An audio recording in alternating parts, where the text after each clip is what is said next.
think the reason that we don't notice it is because we are so distracted by the human levels of our experience. Because you might not actually be what you think you are. The fact that we are already enlightened, we're already complete, and it's just realizing that you're complete.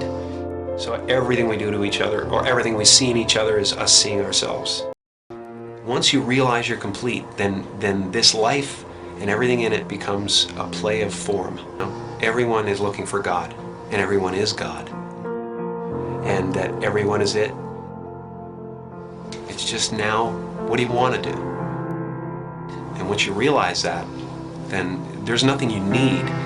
It's just play. And yet the one thing that remains is this feeling of existence. I'm not a human being that has consciousness.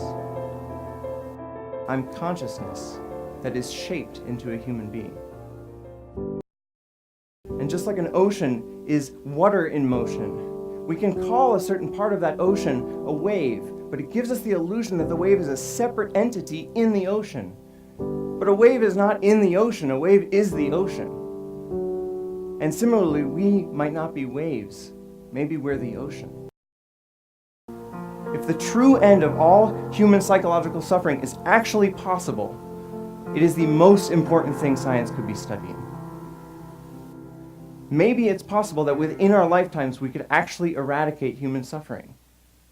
And what would the world look like then if every single one of us felt complete, felt whole, and felt interconnected?